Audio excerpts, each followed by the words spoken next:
This video is going to be a walkthrough on how to use the Wild Credit platform to lend out your assets and start earning interest on those assets. So we'll start by jumping into the app. And then to lend out your assets, you want to jump to this link up here that says supply. Now this screen will show a list of all the assets that are currently available through the Wild Credit platform that we can lend out. So we can see the assets offered on this left side here, as well as the individual supply rates offered for each asset here. So as part of this walkthrough, I'm going to be lending out Ethereum. So we'll click through to Ethereum here.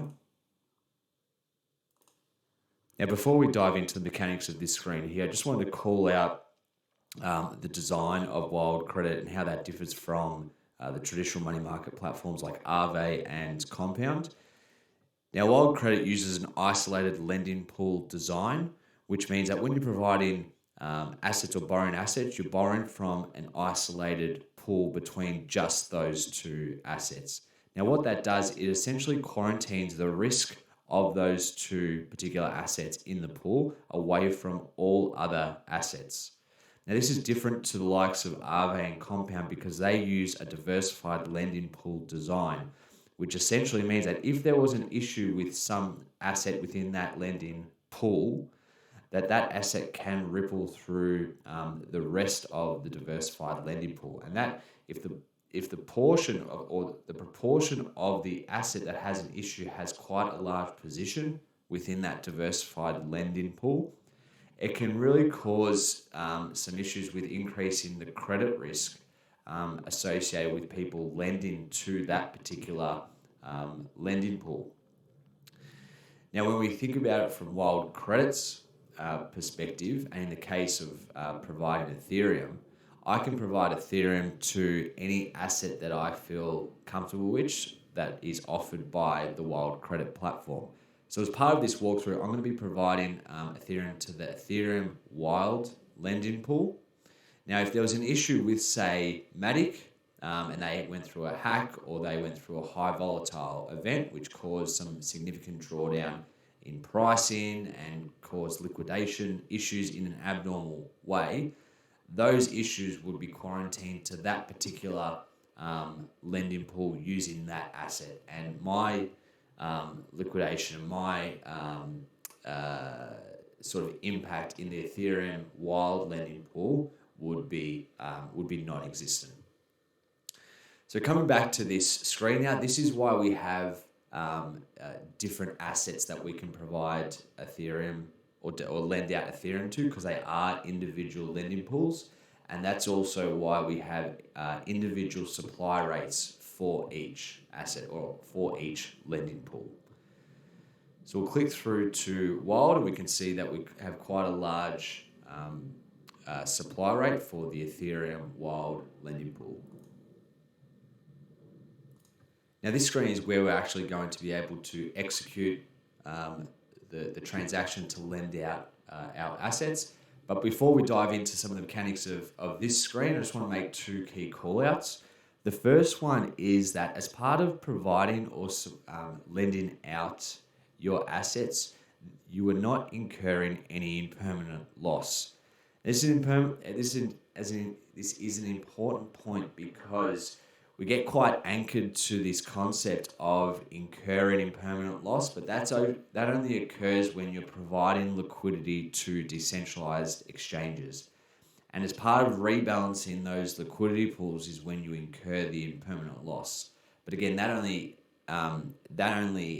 occurs when you're dealing with decentralized exchanges. When you're dealing with money market platforms such as Wild Credit and you're just providing a single asset such as Ethereum in this example, there is no impermanent loss that is being incurred. Now, the second call out is just highlighting that when you receive interest as part of lending out your assets, you are receiving interest in the form of the asset that you have lent out. So in this case, when I'm lending out Ethereum, I'm receiving interest in the form of Ethereum.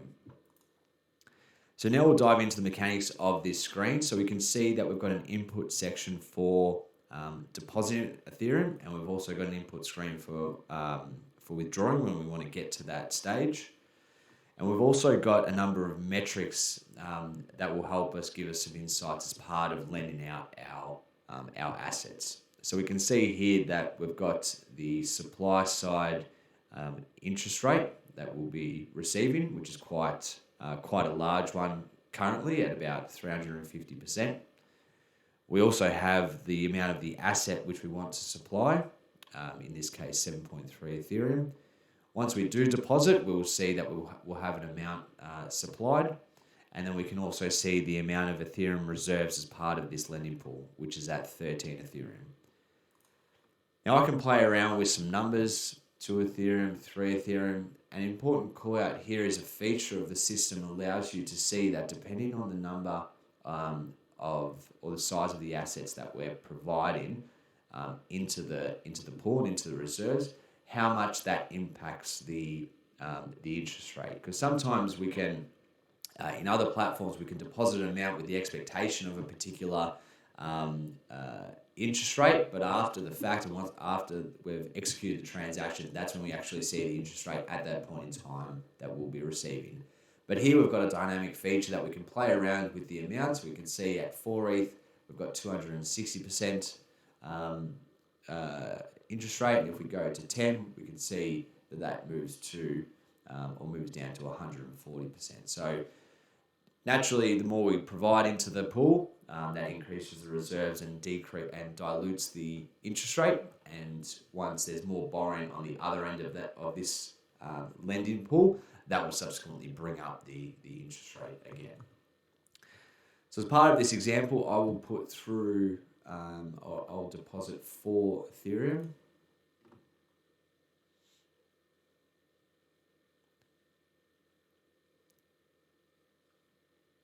So I'll execute that transaction. So once that's been executed, we can now see that 4 Ethereum is out of my wallet. It's moved from 7.3 to 3.3. We can see the platform's registering I've supplied that 4 Ethereum. And now the reserve has moved from 13 Ethereum to 17 Ethereum. Now, if we jump to the dashboard, this is an area of the platform we can see from a bird's eye view all of our assets that we've lent out. And if we have borrowed, we can also see the assets that we've borrowed out through the platform too. Now, because we've just provided assets to the platform, we can see the number of the asset is a positive, as well as the interest rate is also a positive. Now, we've got a placeholder asset here, which is wild, and that's just indicative that we have provided Ethereum into the Ethereum wild pair. Now, if we did borrow through the platform, we'd see a negative number here, and we'd also see a negative interest rate here as well. Now, if we want to go ahead and withdraw the assets from the platform, we can come back to the dashboard and we can click on this on the asset here, which will take us back to that supply screen. And instead of depositing now, we want to switch that to withdraw. And I want to withdraw all of my Ethereum.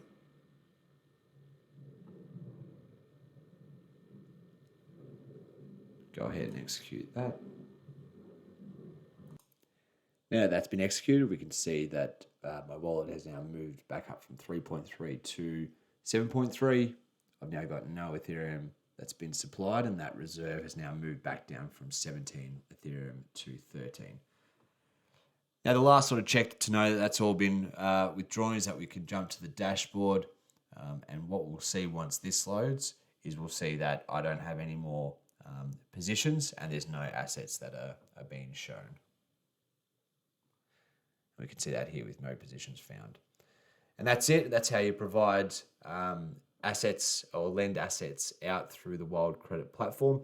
If there's any additional queries beyond this walkthrough, feel free to jump into the Discord and the community will be able to help you out with those queries.